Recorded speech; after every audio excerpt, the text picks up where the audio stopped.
All right, ready to dive into some theories. It sounds good to me. Today, we're tackling a topic that's always buzzing, always up for debate: conspiracy theories. Always fascinating. Our listener wants to know, like, really understand what they are, why people get hooked, and, of course, want to hear some examples, the true ones and the debunked ones. Big topic. So Yeah, it's a lot to cover. let's hit those highlights, the most interesting stuff. It's Yeah. funny.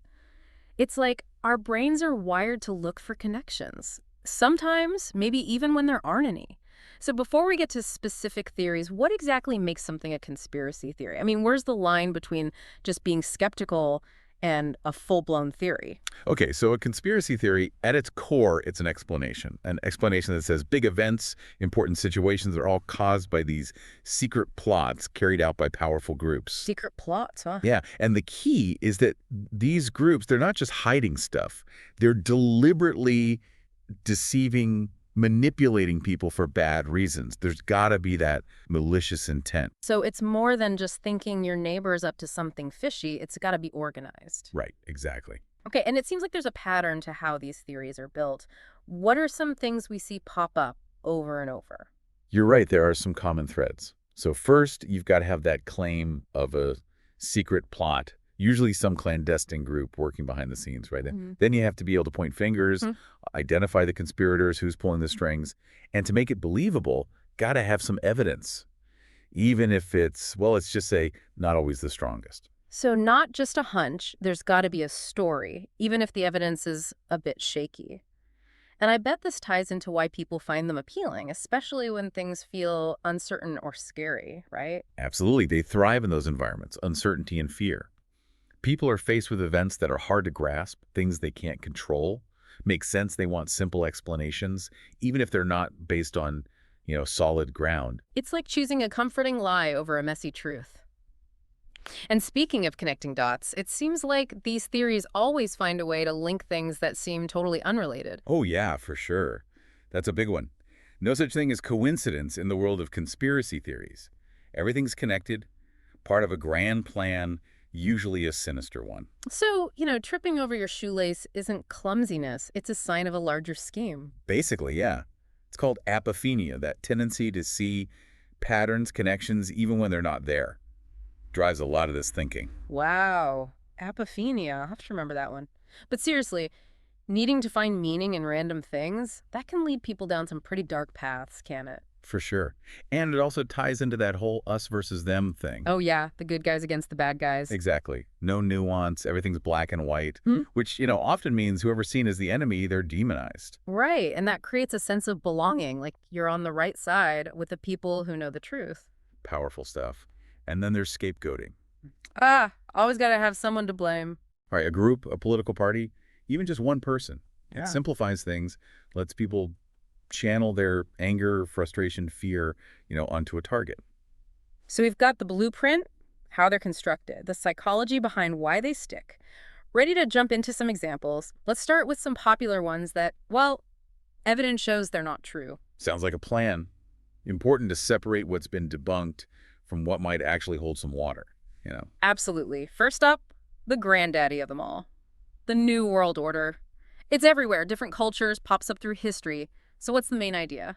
Well, the theory says there's this secretive elite, often tied to groups like the Illuminati, the World Economic Forum, and they're working to, take over the world, basically. Erode countries' power, individual freedoms, all that. They're like the ultimate bad guys in so many of these theories. But why does this one stick around? There's no real proof. It plays on deep fears, losing control, being manipulated by forces you don't understand, this shadowy group making all the decisions behind the scenes. That's scary, but also maybe a little comforting for some. Easier to blame a secret society than to deal with all the messy realities of global politics and economics, huh? Pretty much, yeah. But in the end, it thrives on speculation, fear, not facts. And those kinds of theories, they can have real consequences, right? Like, definitely. Distrust, division, even violence. It's serious stuff. Okay, on to another popular one that has unfortunately been linked to real harm: 9/11 conspiracy theories. Yeah, this one is sensitive. It's important to remember the victims, their families. Absolutely. Just to be clear for our listener, the basic idea here is that some people believe the U.S. government either knew about the attacks beforehand or even orchestrated them to justify going to war. Right. And they point to things like inconsistencies in the official story, cover-ups, even controlled demolition of the towers. But those claims have been investigated and debunked by experts, engineers, physicists, intelligence professionals. But 9/11, that was such a huge emotional event. Fear, vulnerability. It makes sense that these kinds of theories would gain traction. People want answers. They want someone to blame. For sure. And the internet hasn't helped.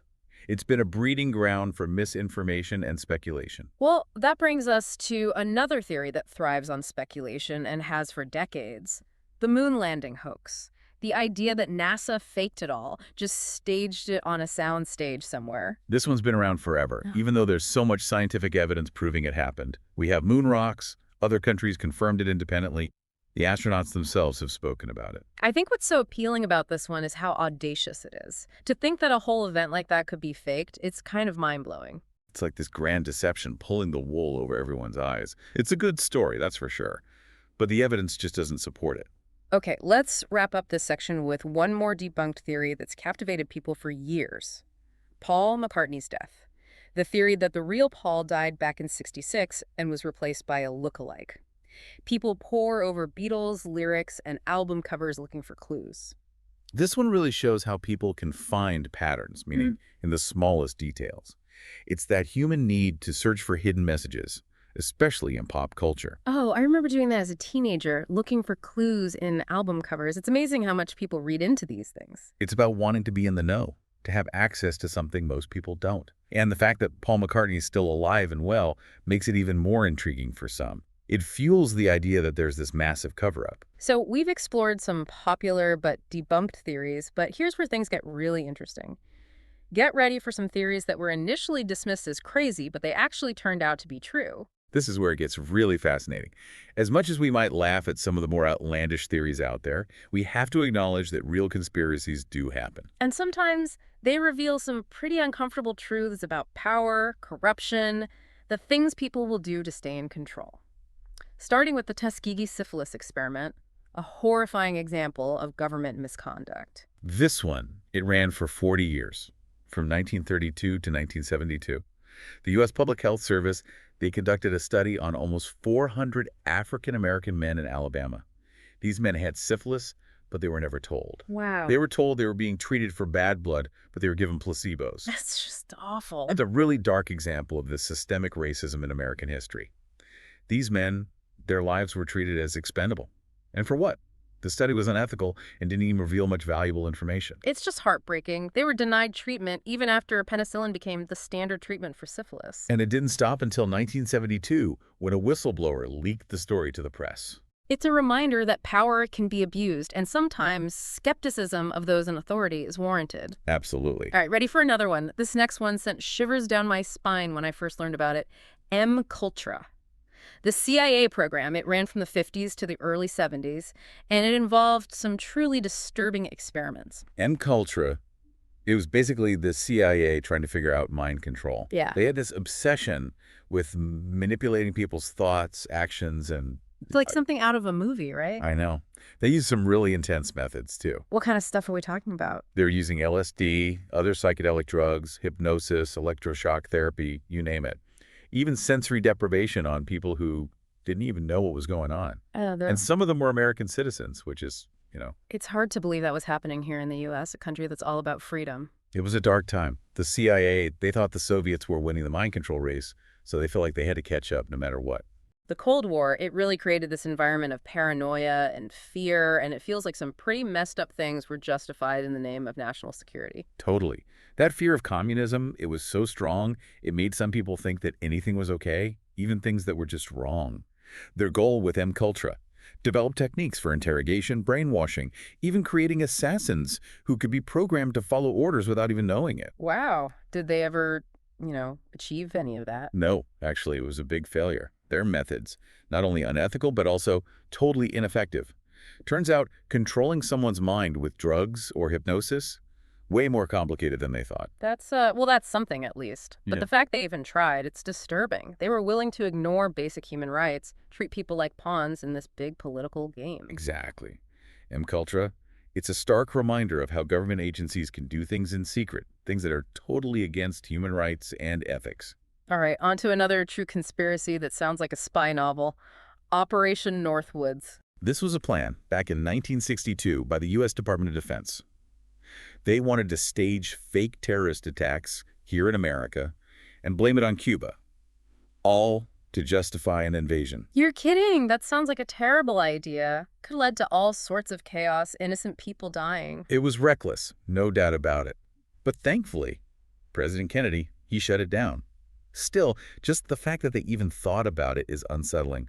Shows they were willing to lie to the American people, manipulate events for their own political goals. It's like that saying, power corrupts. If you don't keep it in check, who knows what could happen. It shows how important transparency is, holding people accountable. Couldn't agree more.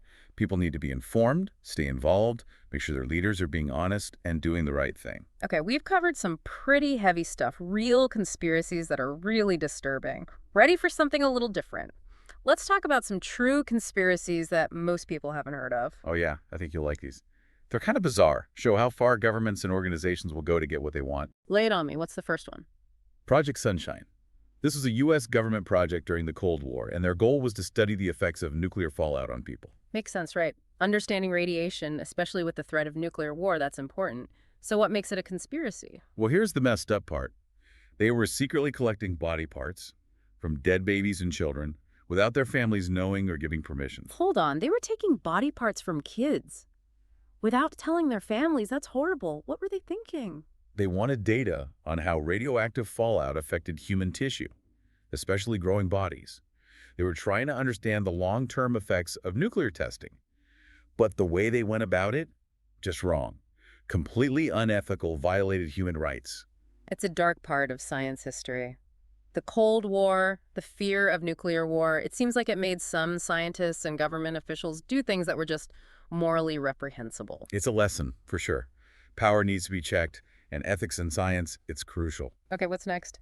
Operation Paperclip. After World War II, the U.S. and the Soviets were in this race, right, to get all the best science and technology. So the U.S. secretly recruited German scientists, even some who were Nazis, to work on American military and space programs. Wait, they were bringing former Nazis here. No wonder they kept that quiet. Yeah, it was super controversial. These scientists, they came here, often with their families, and got new identities to protect them from being prosecuted for what they did during the war. So it's a tough one, right? They had valuable knowledge, but they were also involved in the horrors of the Nazi regime. Exactly. No easy answers. Some people said their knowledge was crucial to winning the Cold War. Others said it was a betrayal of everything the war was fought for. It shows how practical concerns and moral beliefs can clash, especially when things are tense on the world stage. It makes you think about what's right and wrong, what compromises you're willing to make for the sake of national security. You got it. Operation Paperclip, it raises big ethical questions about that balance between national security and doing the right thing. I'm ready for another one. What else have you got? The CIA's heart attack gun. Sounds like a James Bond gadget, right? But it was real, developed by the CIA during the Cold War. A heart attack gun? Seriously? Oh yeah, declassified documents confirmed it. It was designed to fire a dart with a toxin that would cause a heart attack, leaving no trace. So it was like the perfect assassination weapon. No evidence, no one would suspect a thing. Exactly. It shows you how obsessed the CIA was with covert operations and how willing they were to use unusual and often lethal technology. Scary to think about the things that happen in the shadows. Espionage, intelligence gathering, it's not always ethical or legal. That's for sure. Even in democracies, powerful groups are doing things behind closed doors, and we don't always know about it or have a say in it. Man, these examples, they're really making me question everything I thought I knew about conspiracy theories. Truth can be way stranger than fiction. Right. That's why it's so important to think critically, to question things. Not all conspiracies are the same. Some are baseless, some are harmful, and some, as we've seen, show the truth about things that people in power don't want us to know. Okay, so let's move on to some of the big ones that are going around today. They might not have that historical weight, but they show what people are worried about right now. And you'll see, they tap into those deep fears and beliefs about reality, the role of government, where humanity is headed. Ooh, sounds juicy. Let's start with QAnon. This one's been everywhere lately. It's pretty confusing, even for someone like me who's into conspiracy theories. QAnon, it's this sprawling, complex theory. It claims there's this deep state cabal of Satan-worshipping pedophiles who control the world. Whoa, hold on. Satan-worshipping pedophiles, that's a pretty heavy accusation. Yeah, pretty out there. And they believe that former President Trump is secretly working to expose and defeat them. So it's like this mix of politics, religion, and just plain fear. Yeah, you could say that. They get these cryptic messages online, usually from this anonymous figure called Q, who claims to be an insider. Like a real-life puzzle game where people have to find the clues and put it all together. And that's what draws people in. It gives them a sense of purpose, like they're part of this special group that knows the truth and is fighting evil. The sense of meaning, belonging, especially for people who feel left out, like they don't fit in. The problem is, QAnon has been linked to real violence, like the attack on the Capitol. What might seem harmless online can have serious consequences in the real world. Exactly. It shows how misinformation and conspiracy theories can be used to incite violence and undermine democracy. Okay, let's move on to a topic that's been super relevant lately, COVID-19 conspiracy theories. It seems like every time I go online, there's a new theory about where the virus came from, whether vaccines work, all that stuff. The pandemic has been a breeding ground for these theories. You've got fear, uncertainty, things changing so fast. It's the perfect recipe for misinformation and speculation. Okay, give me the highlights. What are some of the most common ones? Well, one that keeps popping up is that the virus was made in a lab on purpose in Wuhan, China as a bioweapon. Yeah, I've heard that one a lot, but isn't that not true? Didn't scientists figure out that wasn't the case? The general consensus is that it came from bats and then spread to humans through another animal. But the lab theory, it just keeps going. Partly mistrust of China, partly wanting a simple explanation for all the damage the pandemic caused. It's like we want to believe in a villain, an evil plan, instead of accepting that sometimes bad things just happen. It's that need for certainty, control, you know. It can sometimes make it harder to think clearly, see things objectively. So it's not always about bad intentions. Sometimes it's just about not understanding the science and not having those critical thinking skills. Exactly.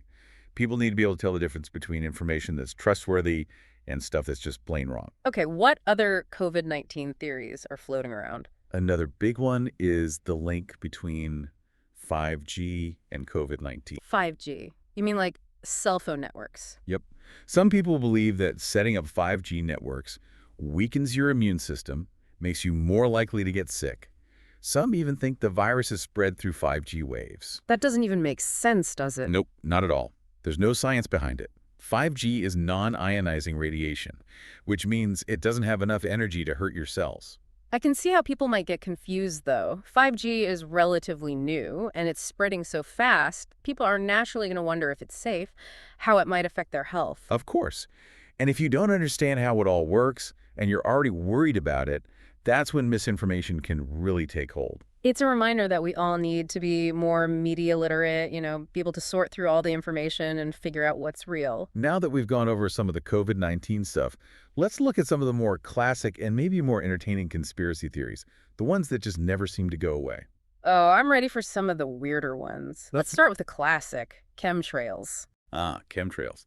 The theory is that those white lines planes leave in the sky aren't just normal contrails, but chemicals being sprayed by the government for some secret purpose. Like mind control, weather manipulation, trying to reduce the population. All of the above and more. The specifics change, but the general idea is that those trails are not what they seem, and the government's up to something shady. But they're just contrails, right? Water vapor that freezes in the cold air. That's the scientific explanation, yeah. But people who believe in chemtrails, they point to things like how long some trails last, weird patterns they see in the sky, even supposed health problems they think are caused by them. It's a good example of how not understanding the science combined with not trusting the government can lead to these elaborate theories. And the internet, it's like a breeding ground for chemtrail theories, people sharing photos, videos, stories without anyone checking if it's true. It's true. The internet has created these echo chambers where conspiracy theories can really take off, especially with social media algorithms that care more about keeping people engaged than showing them the truth. Okay, how about one that never seems to die, even though we've already talked about it? The moon landing hoax. It just goes to show a good conspiracy theory never really goes away. The idea that the moon landing was fake, this big lie by the U.S. government, is still so captivating for people. I guess it's just hard for some people to wrap their heads around the fact that we actually sent people to the moon, especially back then when technology wasn't as advanced. There's something kind of romantic about it, too, this David and Goliath story, a bunch of filmmakers and special effects people pulling off the biggest hoax ever. And it feeds into that desire to believe in something amazing, even if it means ignoring all the evidence. It's about emotion over logic, for sure. These theories, they appeal to that sense of wonder, the desire for simple answers, and that distrust of authority. Okay, one more for this section, and it's one that always gets people talking. The JFK assassination.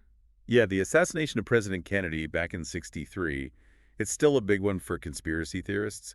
The official story that Lee Harvey Oswald acted alone, lots of people don't buy it. There's so many other theories out there. I've heard them all, the mafia, the CIA, the Soviets, Yeah. even Lyndon B. Johnson. Everyone's got their own idea of what happened. It's because there's still so much mystery around it. The assassination was a huge shock, a trauma for America, and the way it happened, so public, so violent, it just led to a lot of speculation and mistrust. And the Warren Commission, which concluded that Oswald did it alone, a lot of people saw that as a cover-up, which made people even more suspicious. Right, the lack of transparency, the things that didn't add up in the official story, it all created the perfect environment for conspiracy theories to take root. It shows that with big historical events, especially ones with violence and political intrigue, there are always going to be unanswered questions and different interpretations. And that's okay. It's good to be skeptical. But it's also important to be aware of the biases and agendas that might be shaping those alternative narratives. Okay, we've covered a lot today. The psychology behind these theories debunked some popular ones and uncovered some pretty shocking truths. But before we wrap up, there's one more I gotta ask about. Flat Earth. Oh, flat Earth, the one that never fails to surprise me. We have centuries of scientific proof that the Earth is round, but some people are still convinced it's a flat disk. I mean, come on. We have satellites, airplanes, tons of photos from space. How can anyone still believe that? It shows how strong beliefs can be, even when all the evidence points in the opposite direction. People who believe in a flat Earth, they often reject anything that doesn't fit with their worldview. To them, it's all part of this big conspiracy to hide the truth. It's like they've created their own world with their own rules about physics, astronomy, everything. And the internet has helped them connect with each other, share their ideas, even organize conferences. It shows that the digital age has made it easier to access information, but also easier for misinformation to spread. Being able to tell what's true and what's not, it's more important now than ever. Let's finish up by looking at a few more theories that have become popular in recent years, each one reflecting how people are feeling about the world today. Hit me with them. First, the Denver International Airport conspiracy. This one's all about the weird art and architecture at the airport, which some people think are clues to something sinister going on behind the scenes. Oh yeah, I've seen those creepy murals and that giant blue horse statue with the glowing red eyes. Definitely a little strange. The theories range from the airport being a secret bunker for the elite to hide in during an apocalypse, to it being a headquarters for the New World Order, or even a gateway to another dimension. Wow, that escalated quickly. From a secret bunker to another dimension. It's amazing how people can take a few weird details and create these complex, often outlandish stories. What is it about us that makes us see patterns and connections even when they're not there? It's a mix of things. Our brains are wired to look for patterns, to try and understand the world. That helped our ancestors survive. But sometimes it can lead us astray, making us see things that aren't really there. So our brains are kind of tricking us. You could say that. Our brains are always trying to figure things out, and sometimes they jump to conclusions or fill in the blanks with information that isn't right, especially when we're dealing with complex situations or things that make us feel strong emotions. That makes sense. Like when we're scared or angry, it's harder to think clearly. Exactly. And then you add in the internet, where misinformation spreads so easily, it's no wonder conspiracy theories are so popular these days. Okay, give me another one. What other theories are people talking about? One that's really interesting is birds aren't real. It started as a joke online, but it's gotten a lot of followers, especially younger people. Wait, you mean people actually think birds aren't real? That they're government drones or something? It's a little more complicated than that. Some people might actually believe it, but for a lot of them, it's a way of making a point, using humor to talk about how much misinformation and surveillance there is in the world. Like a way of fighting back against all the technology and information overload. By believing something absurd, they're making a statement about how absurd the world is. Yeah, it's a way of coping with the anxieties of living in a world where we're always connected, and it's hard to know what's true anymore. Okay, hit me with one more theory that's gaining traction. How about the dead internet theory? This one says that a lot of the stuff we see online is actually made by bots, not humans. So the internet's like a ghost town full of AI. That's creepy, but also kind of cool.